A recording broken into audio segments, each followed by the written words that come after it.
Turn up your volume. Because you're about to listen to The Sick Podcast. Raise Rewind with Bell, Bushman, and Drew. Jansen. That is into center field. Here comes Kiermaier. Phillips has tied the game. Arose Arena coming around. Throw home. Now he stumbles. But the ball gets away. Tampa Bay wins it. Brett Phillips, Game 4 hero. The sickest Tampa Bay Rays podcast. It's gonna be sick. And welcome back in, everybody, to the Rays Rewind podcast, the sickest Tampa Bay Rays podcast on the Sick Podcast Network. I'm the great old Bushman, and joining me as usual is my co-host Drew. Wow, these new earbuds are making me not talk correctly today, so I might switch out like in the middle of the show. Anyways, go to our YouTube page and hit the subscribe and notification bell at the Sick Podcast Rays Rewind, and go to our Instagram page at Rays Rewind Podcast. I'm all discombobulated today, just like the Rays were when because they lost to the Yankees 2-0 with the walk-off from Aaron Judge. But that's okay. We still won on Friday night, which is okay as well. But let's get into our Rays week in review. The Tampa Bay Rays are still with a commanding 4.5 game lead over the New York Yankees in the AL East. They swept the Baltimore Orioles this past week and had a abbreviated series against the Yankees because of weather. One on Friday nights with the comeback win in the 8th inning, and then also the loss today in Yankee Stadium 2-0. Both games, pitchers duels all the way. Nick Martinez did great on Friday night, and then Raz did a great job today on Sunday. It was spoiled by the walk-off home run by Aaron Judge off Kevin Kelly. But other than that, what were your thoughts this week? Oh, man. Lots to talk about the Red Hot Rays, so it's going right now. Things are going well when a loss is a little jarring because it just feels we've been winning so much foreign to what we've been experiencing so much lately. I thought Wednesday's game against the Orioles and Friday's game. Now the Orioles and Yankees quite aren't on the same level this year at this point. I mean, Orioles have been playing terrible. Yankees are pretty solid all around. But those two wins, were super impressive. I think the Friday win is up there for perhaps win of the year. I can agree with that. I think the way that they won was a lot of things went their way, especially with like the bloop off Caballero's glove going in the center field. Like it was a lot of things that went our way, which against the Yankees, that makes me even more happy it's against the Yankees than other teams that things like to go our way. Look, Cole was dealing like the first 6 innings. And then I was at a local establishment with a couple of my buddies who are Rays fans too as well. And I say, hey, they're taking out Cole. This game's over, man. It's done. So, and lo and behold, it was. I think throughout this week's series too, it gave a lot of national attention to the Rays. And what's funny about that is all these people that, the Rays surprising a lot of people. It's like, come on, guys. Have you been paying attention to this team at all? Like, no. Come on. I've always wanted to know, if we ever get the chance to interview Eric Neander, Eric, come on our show. Great. Yeah, that's something I've always wanted to ask him. Is there's so much talk about every year the Rays are good, that it's always kind of a surprise, or it's always a ragtag. It's all the cliches, ragtag group of people you never heard of, the lowest payroll, a bunch of arms you never heard of, bunch of scrubs that guys are in the rotation. And I wonder if Eric's ever like, you think people would give me like credit around the league would not be surprised when we do this for the millionth year in a row. Now I know the last 2 years were a bit of an aberration, but I don't know. I've always wondered if he's ever like, no one think I'm. You know what? I think he probably relishes in it because it gives more fuel to him. Because especially when they can prove people wrong. It's that whole underdog mentality that they come in each and every year. It's like, okay, people have written us off. They have us, especially this year. I think also you and I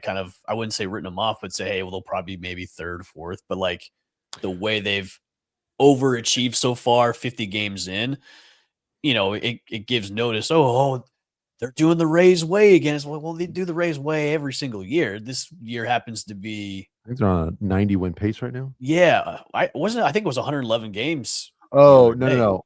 I'm thinking if they just go 500 the rest of the year. Oh, rest of the way, yeah, be like 89 or 90 they're on wins. 90 win pace. I'm sorry. Yeah. Or it would be 90 wins at the end of the season. Yeah, I just thought Friday's win was it wasn't maybe the most complete win. I think I go back to the game in Boston, game 1 in Boston, just with Junior's homer, Chandler's play, like everything just lining up really well for them in that game, where they kind of got to showcase all what makes them so good, because they did a number of small ball-esque things there as well. But I just thought the stakes of the game, because this was kind of getting it deflated a little bit because of the rain out on Saturday, but this was getting tabbed as one of the as big of a series as you can have in May, and more so from the Yankees' perspective, because they're feeling the pressure of not having won a game against the Rays at this point, leading into it. They're 4.5 games back. And for them to weather the storm with Cole starting, which I was hoping they could jump on him early. Which they kind of did in the first, but then he was locked in the rest of the way. And they were super aggressive and just couldn't square him up. So but I mean, obviously super lucky that it was his first start back, that they weren't going to push him, because if that's a normal start for him, he's probably going to try and pitch the whole game. Yeah. So, but for them to weather that storm, Nick Martinez to pitch his butt off, they kept a ton of runners off. They had a ton of opportunities to add more runs, and they held them. And for them just to put together the inning in the 8th, like they did with Chandler going first to third, Junior with the hard grounder up the middle, like Jonathan showing off his RBI production. DeLuca throwing up guys at home. We got the Kevin Cash pinch runner for having Carson in for Yandy, and it literally making the absolute difference. Like 2 pitches later, like it just, and then the bullpen did a good job. Baker shut him down. So like that was probably my favorite win of the season to this point. And it's just always so nice beating the Yankees, especially in Yankee Stadium. And there's no team. The Red Sox can be close, but I would say the Yankee. I bask in Yankee tears when the Yankees are playing poorly or when the Rays beat the Yankees, because it's just nothing gets better. I'm right there with you. Anytime we beat the Yankees, especially when we swept them earlier in the year, it's like, man, this is just it's satisfying. And then today's game, I mean, Drew, you look at the big picture, and we're able to do that. They've afforded us the ability, the freedom to not sweat this game too much. Now, I'm reminded, I look at the Cubs. The Cubs were streaking like crazy. They were the hottest team in baseball, and arguably they got really close to having the best record in baseball there for a little bit. I think they won 10 in a row. Yep. And then I think they went like 2-8 or 2-10. So I mean, there's always reminders out there of how quickly things can change, and there's no doubt like the Rays could, is this the beginning of a losing streak? I don't know, but they have been so good at not letting losses bleed into the next game. I mean, I think they haven't lost 2 in a row since the Reds series at the end of April. I think you might be correct. Because I agree with you too. I like the way if they lose 1, they'll completely bounce back and like maybe put up 7 or 8 runs the next day. I mean, it's good that we're going into Camden, win 3 or 4, or win 5, and then they lose 1. So they've been able to do that. I will. So I'm not sweating today's loss. Some errors. I mean, like Carson's been super unimpressive. It's been really frustrating and honestly more disappointing than anything, because you're happy that he's getting more chances, but especially after what happened at the beginning of the season. But are you he's had a number of miscues already, and just what we'll talk about miscues? Caminero on the base path. Like, are you? I know you owned up to it in the post game and everything, saying he was a dumb play. I know, and he was trying to say he was trying to do too much, but it's like, man, you've been kind of doing that all season by trying to do too much. Like you gotta stop trying to do too much. Yeah, I mean, he just assumed he was throwing home, and at the end of the day, he just needs to realize that like it's not him getting to third could be meaningful if there's a pass ball or something, but it's not likely going to be the difference between him scoring on the next play if there's a hit. I mean, you think he's able to score, and all of those outfielders have good arms. Can you get thrown out by Judge? I think he got thrown out by Judge. That was what was tough, because I didn't see it live. I went back and looked, and the fact that it was going to left field, like I'm just shocked he even went. Like I don't know why he went. Now, obviously, Judge hits a 2-run homer, so maybe it doesn't matter anyway. But Well, then they would have lost 2-1 anyways. well, they're probably putting Baker in Mm. the ninth instead of Kelly, and like they might have scored more. So there's always a what if scenario. But I mean, the Carson stuff.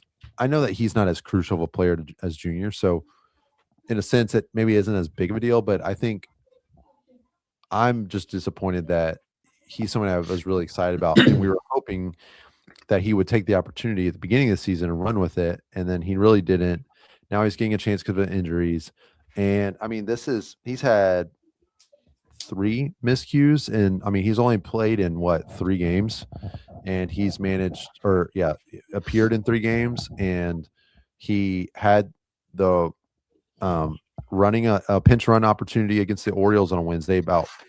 He's very lucky that didn't blow up in his face, not realizing there's 2 outs, and holding up at second on the ball that well, even the pinch running he did on Friday, he could have been thrown out if but that was more hyper aggressive. He's just had mental mistakes where he doesn't realize there's 2 outs on the pinch run situation against the Orioles and almost cost the Rays an extra run there. Do you think he's rattled a little bit? I think similar to Caminero, he's just trying to do too much. But it's different because he's just trying to prove himself and make an impact while he's here because he knows he's got a short amount of time. I think Junior's just that mindset of he's just always trying to do more. Junior, cut it out, Junior. Cut it out.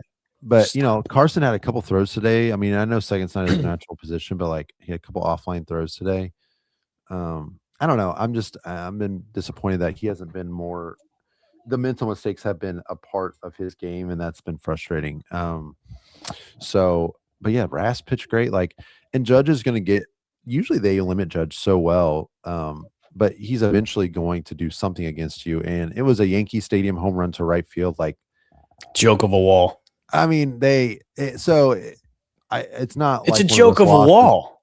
There's literally every single loss they've had in the last month. You could look back and say, man, if they just did this one thing, they could have won that game. And when that's the case, and there's only been 5 of them, you can't sweat this kind of lot. I mean, it just I wouldn't. I think best teams beat you. It's it just happens. I think they'll be okay going to Baltimore tomorrow for that series and then coming back and playing the Angels. I will say I'm a little concerned about this week. Really? I am concerned, and only because Bradish and Boz both pitched the Rays really tough. Now, we saw that, I think it was the Blue Jays. There was one starter, it might have been Gossman. I can't remember. They or it might have been Corbin. They didn't play well. They didn't perform too well against them at the Trop, and then they played in Toronto and lit them up.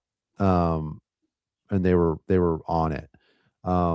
And so that could happen here with Bradish and Boz because they just faced them, less than a week ago.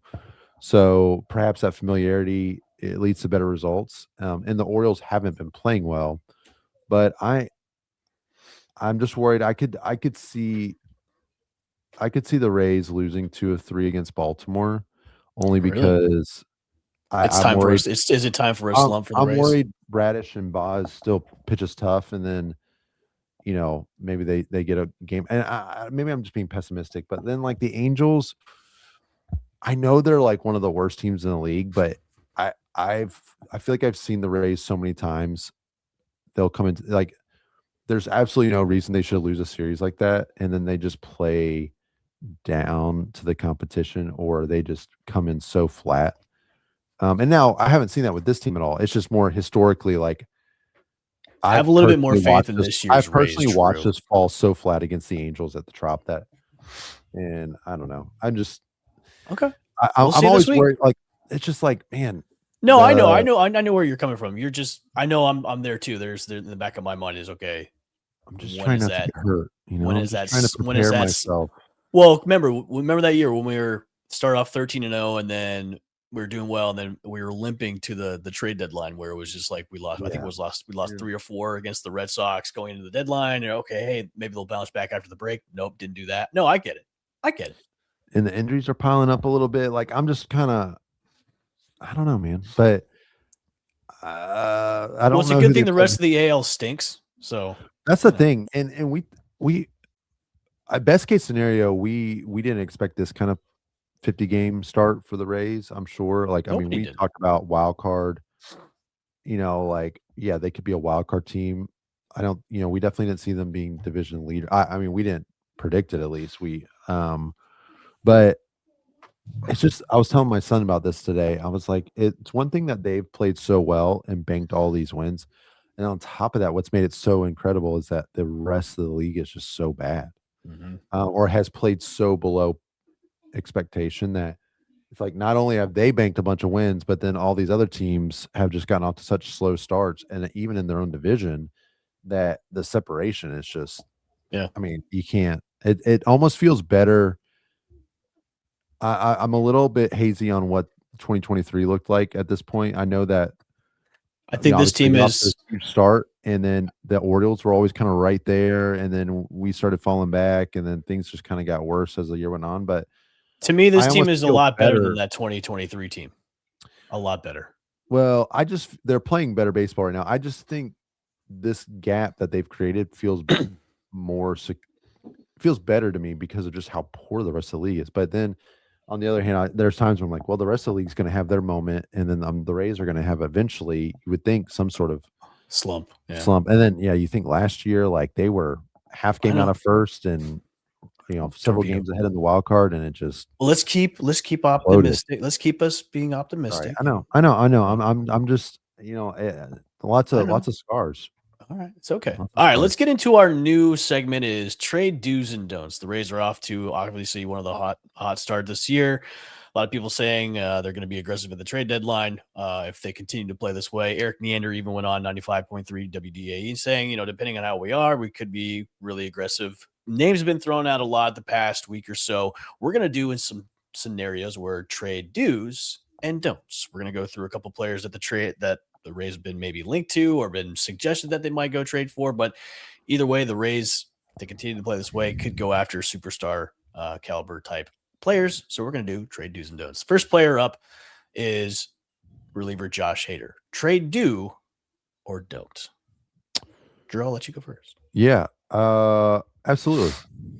Okay. I'm not. Are you aware of when he'll be back? I know he was hurt.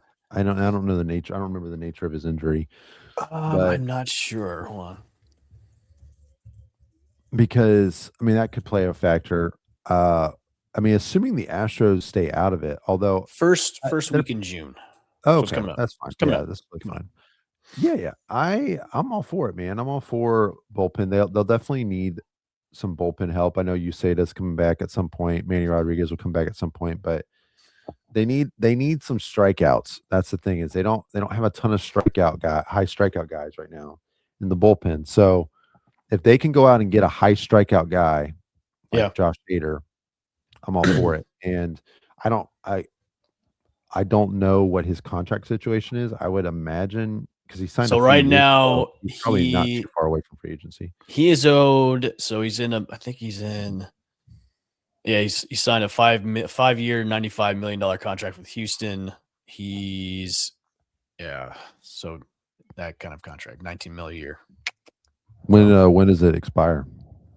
Let's see here, folks. We don't have these things up normally, so it is up.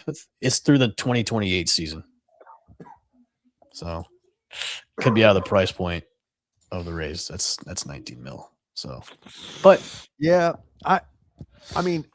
in theory, it sounds great. I would say yes, just because why not? That he fits the mold of who I would want. I'm going to be a little bit more of a Debbie Downer on some of these other guys. So I want to, No, I want to trust me. Yes I'm a due for Josh Hader. I agree with you. We need strikeouts. We need guys that strike out in the bullpen.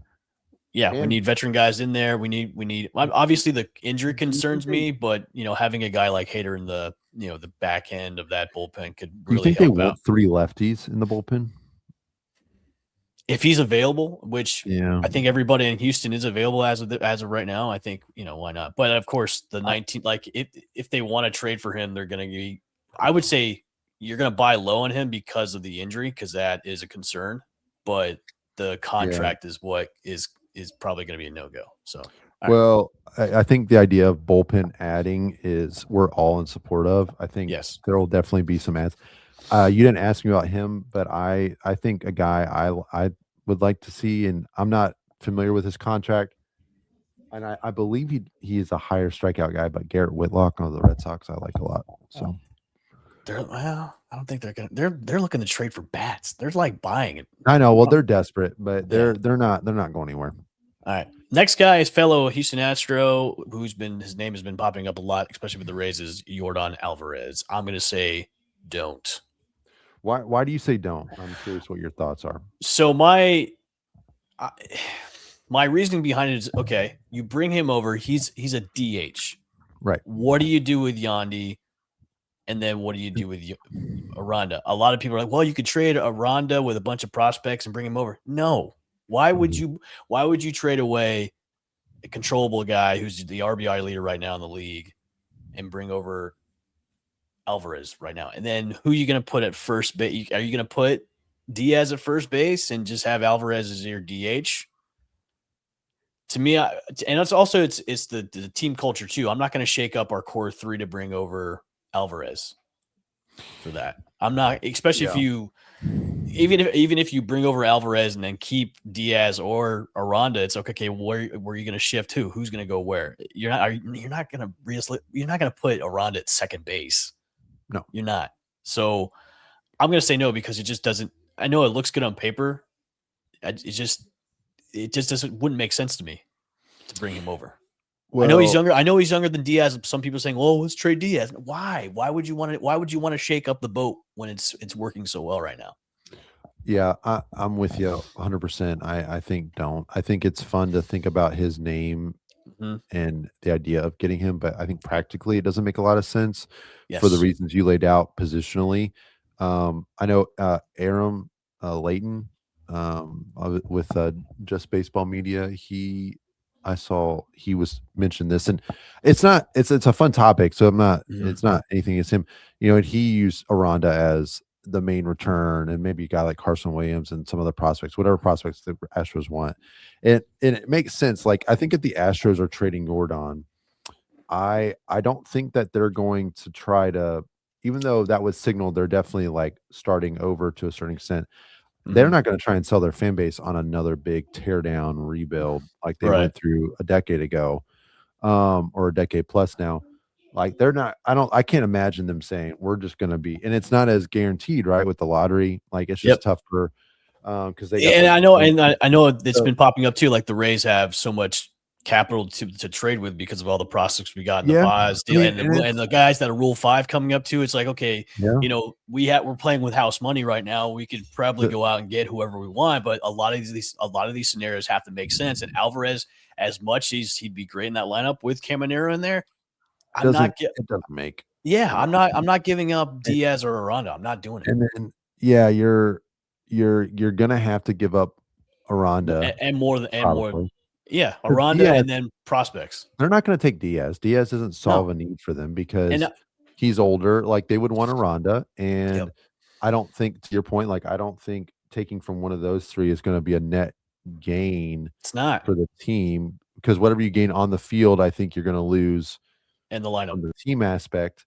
And then because the Astros are going to want guys that are closer, or at least the headline guy to be a contributor now, because I don't think that they would say, give us a bunch of high A and double A players that we're not going to see for 2 or 3 years, even though they're going to have several guys that you could look at. But so I just don't think they make good trade partners for getting the big name. And to be honest, like, any of those position players, like, we don't need Christian Walker. We don't need a right-handed DH first baseman. Like, we have 2 guys that fill that role. Exactly. And then we have Ryan, and I know Ryan Valade is not as good as Christian Walker, but like, Valade's been perfectly. He's been doing fine pretty with well. He's been doing good. Like, so it's just, I don't think they make great trade partners. Now, if you were able to get, I mean, I'm sure they wouldn't trade Hunter Brown, but like, I mean, if they were, there's some other individual. Look, if they were saying also too, look, if they're saying, okay, we're gonna do a total tear down, we'll include Altuve in a deal. Gross. No? Gross. Yuck.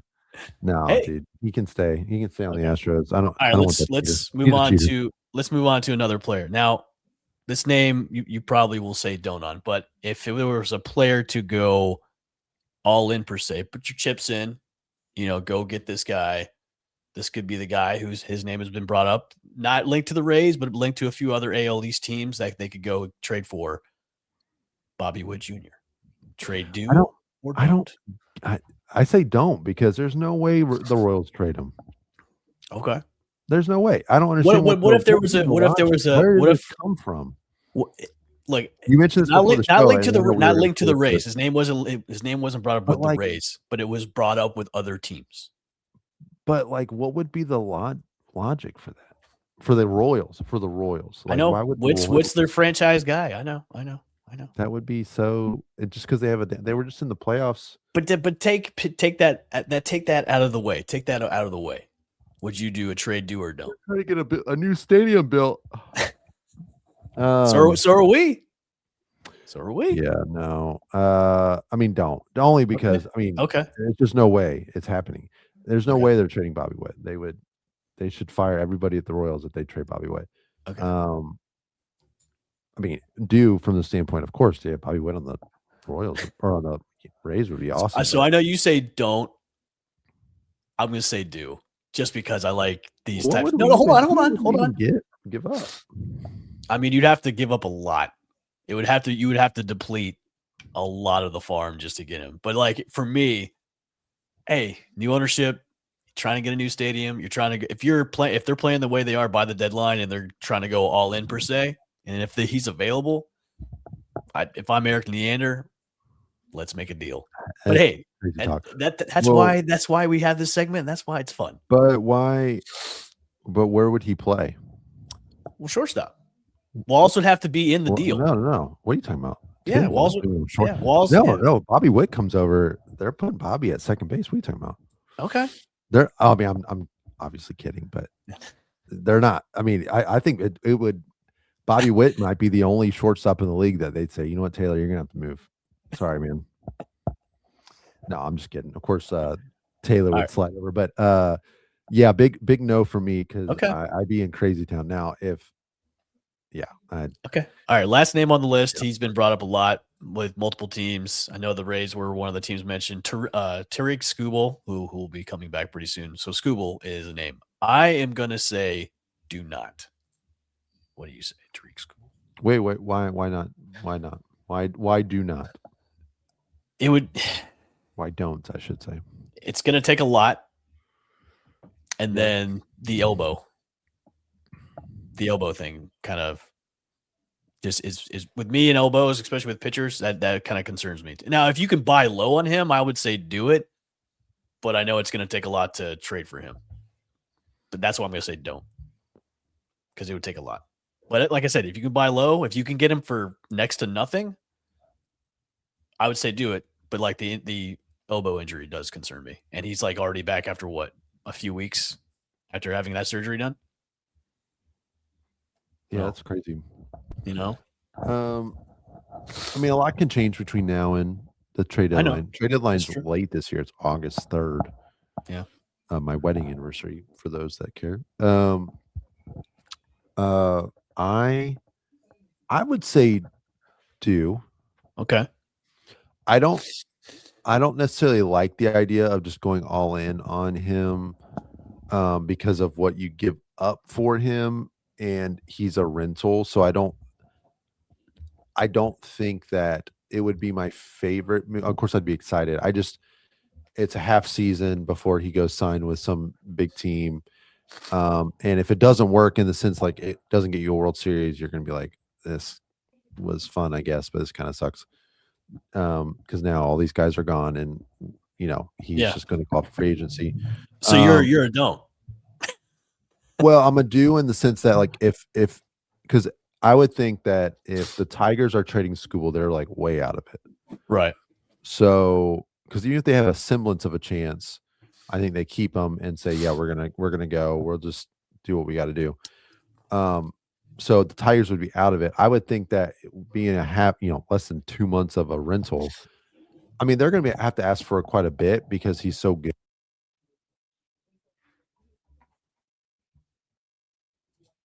Anyway, so technical difficulties. Yes. I think the Tigers, if they're trading school, they're way out of it. I don't think they can ask for too much because it's less than 2 months of a rental, and I mean he's great, obviously, and so they're going to ask for a lot. But you might not have to give up quite as much as you would for like a guy like Jordan Alvarez, who's under contract for 3 years, and I'm a big proponent of getting him if it keeps the Yankees from getting him. True. Very true. Because that would be awful.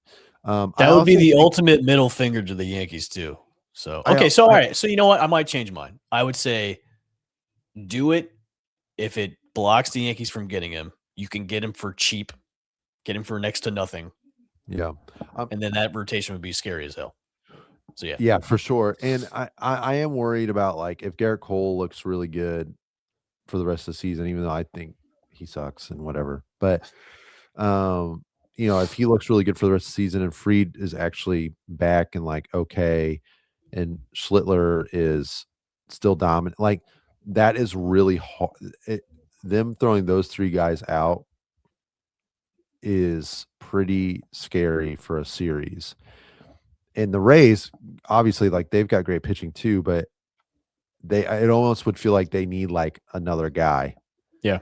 Well, that's why I said too. I think if they're going to target guys for the trade deadline, it's got to be starting pitching, relief, and then maybe outfield help because of all the injuries that we've had. Yeah. So I just I think I'm starting to get attached to some of their prospect guys for the Rays, like Theo Gillen and Nathan Flewelling and like Caden Bodine, like some of these guys that are looking really Xavier Isaac I've always liked, and like some of these guys are looking, like they're looking really, really good. I know Brody's struggled a little bit lately, but I have to remind myself that like we've seen time and time again so many prospects come up that are supposed to be great and they'll pan out. They're not. And it's okay to, if I really want the Rays to make a splash at the deadline, they're going to have to get rid of some of these guys. And so, yeah, I mean, I'm I'm more of a Skubal. I'll do a yes on Skubal over Alvarez. Let me put it that way. So am I. I'm more of a do on Skubal than Alvarez too. And the only reason why I want Skubal now is just to put a middle finger to the Yankees. That way it blocks them from getting him. And then do you have any? I know that's putting you on the spot real quick, but like anybody outside of those four that you'd be interested in getting? Anybody outside of those four? Yeah, I don't know. I mean, like, I'm just curious. I'm looking at the standings now. I mean, we'd have to revisit that in another trade do's or don'ts selection next week. You know what? When we have Ethan on from Running from the Ops, let's do some do's and don'ts with him because he's really good with that. Yeah, that sounds great. Yeah, let's do that. Yeah, I'm sure there's so much that can happen between now and the end of July. So I know it's all an interesting topic, but yeah, we'll just get Skubal and Josh Hader and we'll be fine. Yeah, we're going. Okay. All right, let's move on. The city of Tampa did pass the MOU this week by a narrow margin of 4-3. It was super close. I watched the whole thing. Drew, I know you watched a significant amount of time on that. We won't get too much in this, I know, because we got to wrap up pretty soon. I just think with a lot that's on the line from both sides, especially with the 7 that's up there, it was just kind of a grandiose spectacle. Charlie Miranda is a dope. First, he says he doesn't understand computers, but then uses Chat GPT to put a list of reasons why it wouldn't work. I know a couple of them, we were talking about this before the show, are up for, they're running for mayor. What I loved about it the most was the positive support that the majority of people that went up there to speak on this were for this. And they were decked out in Rays gear, very passionate about it. It almost brought tears to my eyes seeing that amount of people in the dais just kind of waiting for their turn to speak.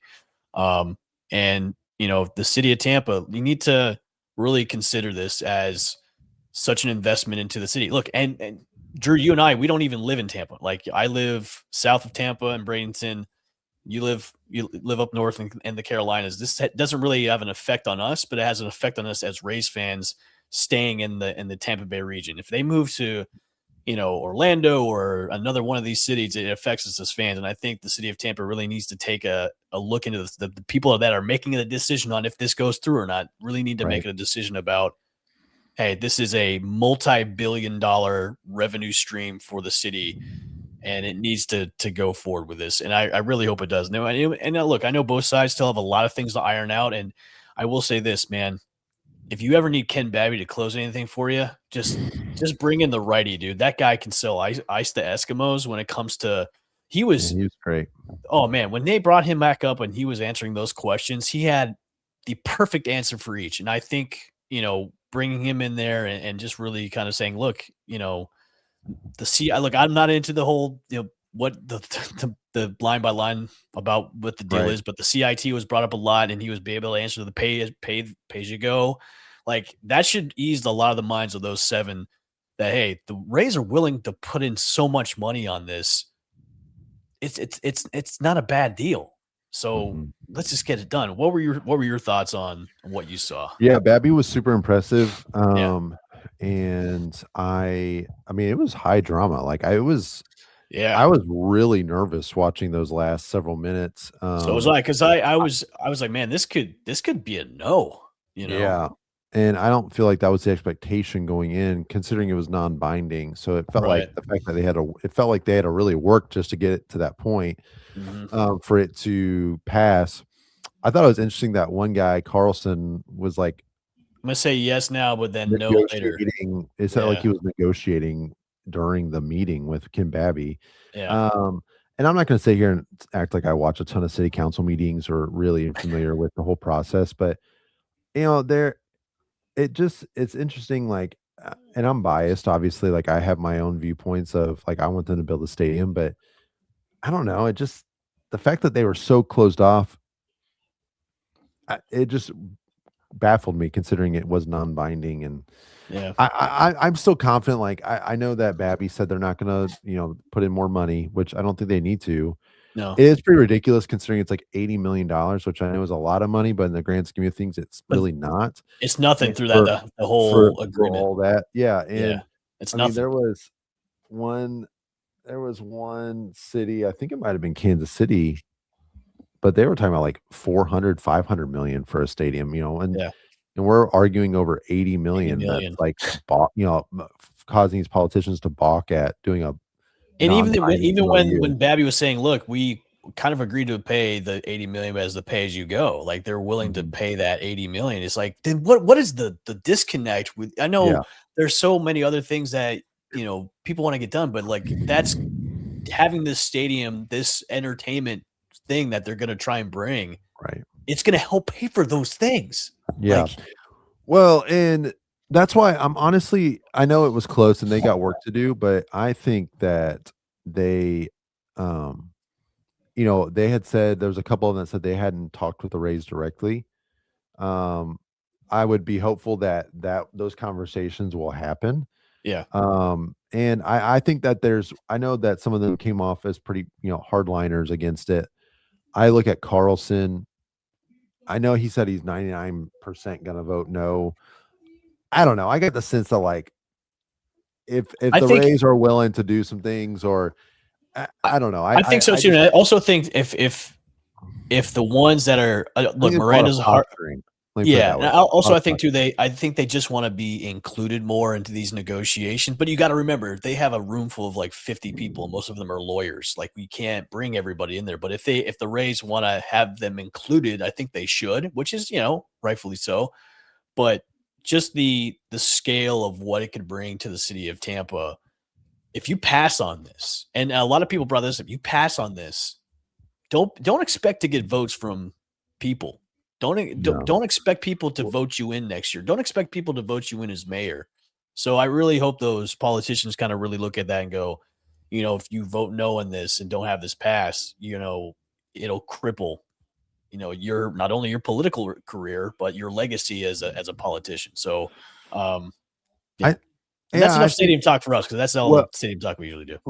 Last thing, I think that there's some posturing in that they're going to make themselves a key part of this debate and a key part of if this goes through or not, and it allows them, notoriety for being one of the main reasons why this even got through in the first place. And so I just think it comes down to political points, and it's all just posturing. And they would be stupid to not do this. Like, I know that you mentioned we don't really live in the city of Tampa, and I'm obviously out of the state now, but man, I've been thinking about this stadium for 2 decades, and we're like this close. I've been saying, like, I'm going to be there opening day at the new stadium in Tampa, take my kids, my wife, like, we're going to be there. Like, and it's a huge connection point for me in the Tampa Bay area still. I mean, we have some family in Lakeland where we're from, and we go back, but like, dude, so many memories with this team in the Tampa area. Like, yeah, it doesn't affect necessarily my day-to-day consumption if they were to move, because we watch MLB TV, and that's where we watch every game. But I care about them being in Tampa. Like, that's where I want them to be. So they moved to Orlando. I'm not rooting for them. I don't know if I'd be able to speak at the city council since I'm not a citizen of Tampa. I don't know how the rules about that. But I was watching that. I was like, man, I wish I was still there, because I think you can do it. You can. There was ways people could do it via internet. They can go on a Zoom and they can talk. That's cool. So, yeah.